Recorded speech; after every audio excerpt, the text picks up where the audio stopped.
Bienvenidos a nuestro espacio de opinión de En Rojo y Negro, en el que queremos resaltar la figura magisterial y humana del Papa Francisco. Desde aquella fecha de marzo del año 2013 en el que fue elegido, la Iglesia y el mundo entero siempre ha tenido que ver con el Santo Padre. El hecho de que estemos ante un magisterio grande, encíclicas, exhortaciones apostólicas, motus propios, es decir, un gran pensamiento que pone a la Iglesia en la vanguardia en los tiempos actuales. Una oportunidad maravillosa para descubrir esa parte humana del Santo Padre, eso que logra perfilar y meter en cada uno de nosotros como miembros de la Iglesia algo que siempre tendrá que decir. Pero, ¿qué opinamos sobre el Papa Francisco? ¿Cuáles son aquellas voces que cada vez más lo representan? ¿Ante quién nos encontramos? El perfil del Papa Francisco en la nota que les ofrecemos a continuación.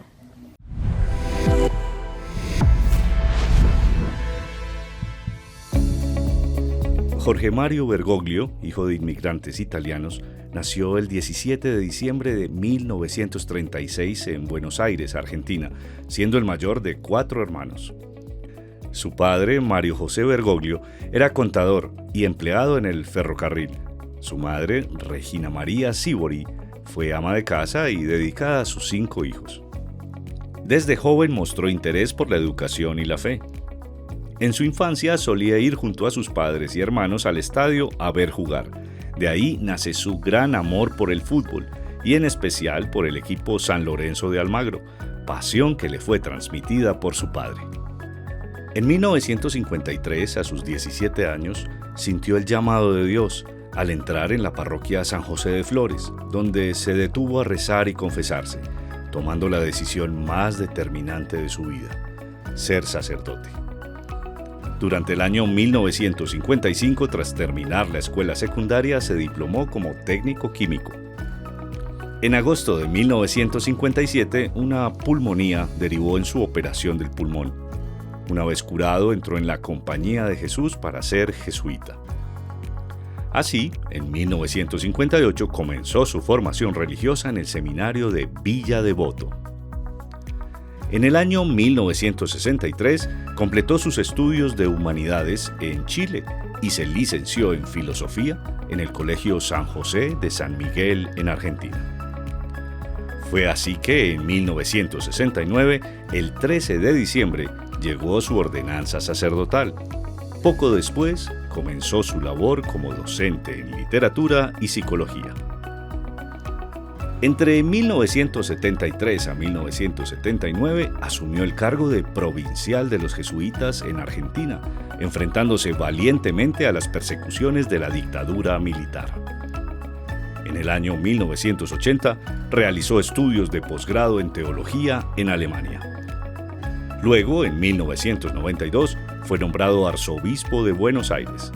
Su cercanía a los más necesitados lo destacó rápidamente.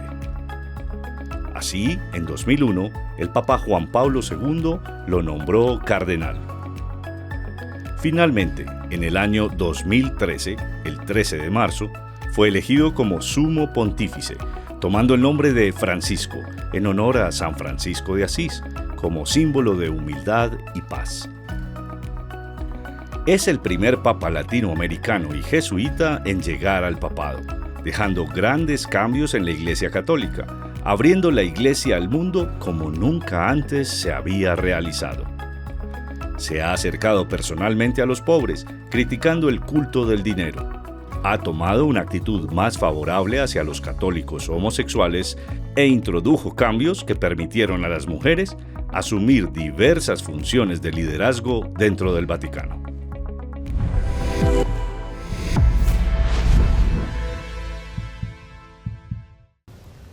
Un pontificado de grandes transformaciones, apuestas por la inclusión, la humildad, el hecho de acercarse a los más sencillos, expresiones como oler a oveja, balconear la fe, el crear más puentes que muros, expresiones que nos llevan a pensar en un pontificado capaz de crear huella allí donde alguien tendrá una opinión sobre el Papa Francisco.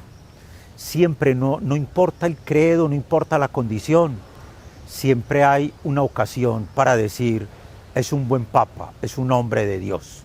Por eso en la siguiente nota el padre Diego Alberto Uribe nos compartirá un poco ese perfil del Papa Francisco y sus grandes transformaciones en la Iglesia. La nota que les ofrecemos en este momento.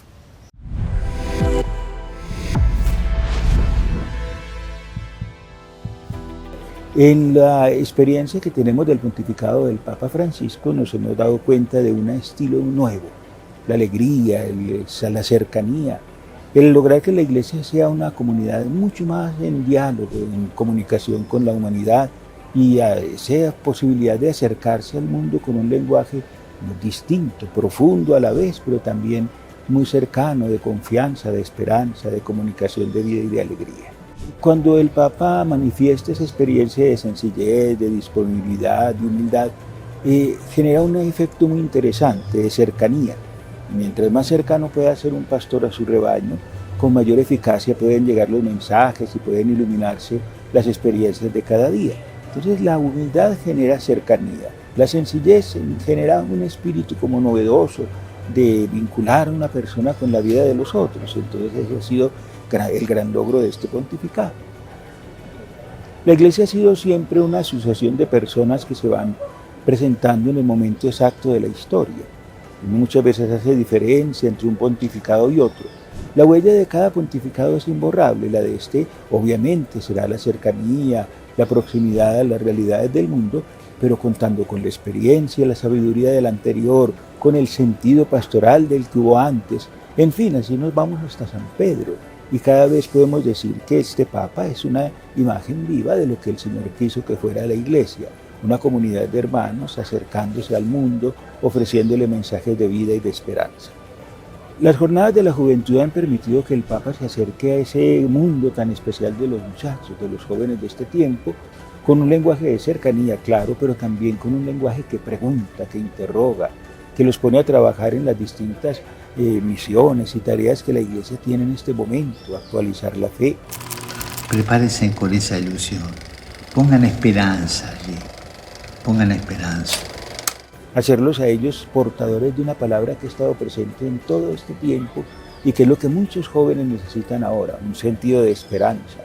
Para una comunidad humana en la que muchas veces ese valor de la esperanza no está tan presente, el Papa le ha puesto a la esperanza su cercanía, su humor, su vecindad con la gente, su capacidad de hablarle a la juventud, conociendo el corazón de los jóvenes con una cercanía especial, motivando y progresando mucho en esa forma de presentar el Evangelio, que muchas veces queda muy académica, muy circunscrita como a conceptos y a experiencias muy altas y muy elevadas, poniéndola al nivel de unos muchachos que saben que está con ellos un amigo, un compañero de camino y sobre todo un pastor. El año del jubileo es muy interesante porque el Papa, al proponerlo y al convocarlo, nos ha hablado de la esperanza. Y es una asociación muy linda, no se nos olvide que la encíclica de Benedicto es Salvados en la Esperanza.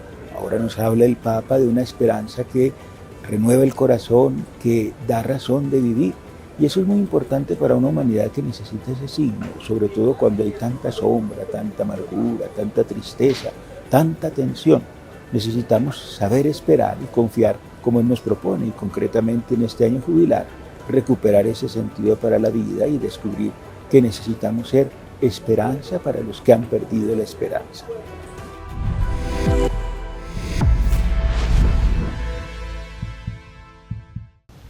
Siguiendo en este especial sobre el pontificado del Papa Francisco, resaltando su aspecto humano, magisterial, no solo todo lo que le ha propiciado en términos de las diferentes exhortaciones y encíclicas a la Iglesia, sino también un aspecto absolutamente importante. Como no recordar septiembre del año 2017, en el que el Papa Francisco visita nuestro país. Y en esa visita, a pesar de ser un país laico, sin embargo, más del 88% se considera en Colombia como católico. Una oportunidad para integrar, para convocar, para ayudarnos a entender que siempre son más las cosas que nos unen que las que nos dividen. Los diferentes encuentros y su mensaje de reconciliación y de paz, escuchando incluso a aquellas víctimas del conflicto, nos ponen a pensar en que es un mensaje que vino para quedarse.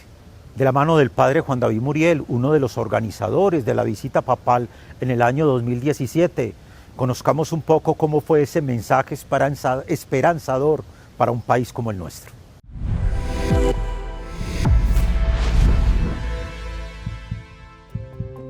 El Papa se encontró aquí con una iglesia muy viva, muy dinámica, muy distinta de la que había visitado el Papa Juan Pablo II en el 86.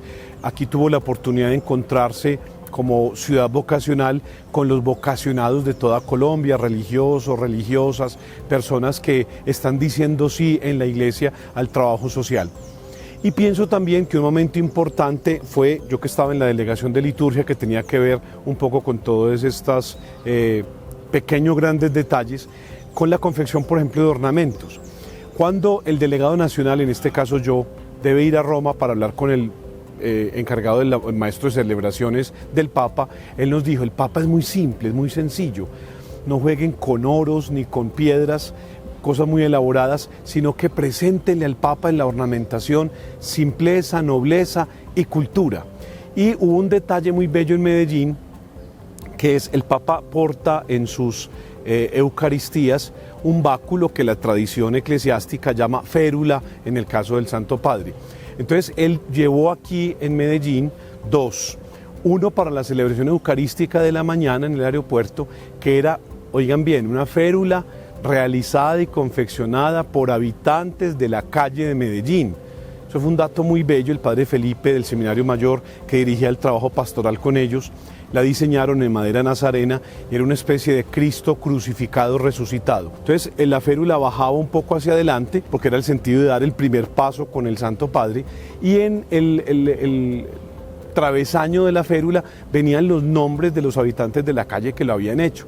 Imagínense el impacto de ellos al ver que el Papa utilizaba esa férula en la Eucaristía de Medellín y que ellos daban el primer paso, no solamente por la visita del Santo Padre, sino por el trabajo de rehabilitación que estaban haciendo de mano de la iglesia. Grandes retos mostraban en la visita o nos esperaban en el proceso del encuentro del Papa con los colombianos y en este caso con la cultura antioqueña, porque el Papa encontraba una ciudad todavía muy religiosa, con experiencias de fe plurales, ya no solamente el catolicismo, sino muchas otras expresiones de fe, y tuvimos en el proceso de la conformación de la visita, pues también el desafío de hablar con los gobiernos y de entablar con ellos diálogo para poder lograr escenarios grandes.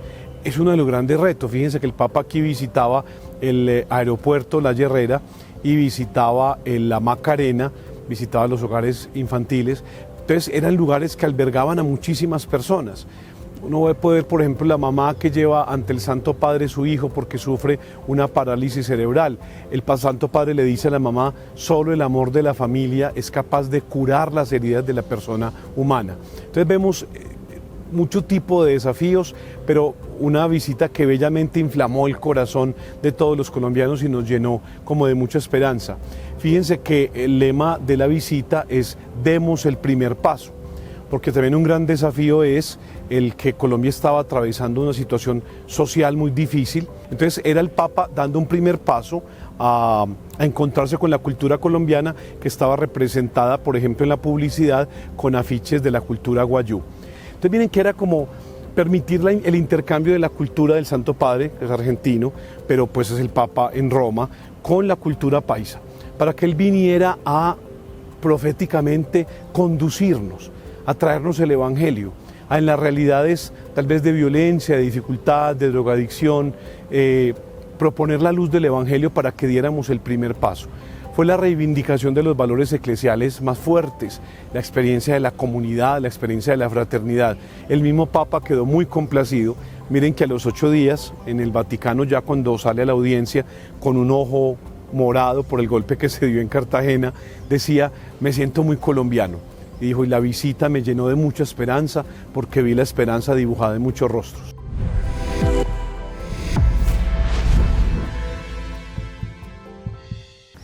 En este especial de En Rojo y Negro quisimos resaltar la figura del Papa Francisco en su pontificado, sus logros, pero también su vida humana, porque ¿qué hay detrás de un sumo pontífice a pesar de todo lo que nos ofreció, las transformaciones que ha realizado, los cambios que ha introducido en la Iglesia y ahora cuando cada vez más recupera su salud? Hoy le pedimos al Señor que lo acompañe para que siga liderando nuestra Iglesia. Una oportunidad maravillosa para entender a través de la figura del Papa Francisco un pontífice y un ser humano que transforma, que mueve corazones, pero sobre todo que invita y convoca a la Iglesia a ser constructor de paz y de esperanza en tiempos como los nuestros. Les agradecemos por permitirnos llegar a sus hogares a través de este espacio de opinión de En Rojo y Negro. Y por supuesto los invitamos a que la próxima semana nos acompañen con un nuevo tema de interés para todos. En Rojo y Negro, desde la Universidad Pontificia Bolivariana, pensando y reflexionando sobre el país y nuestra ciudad.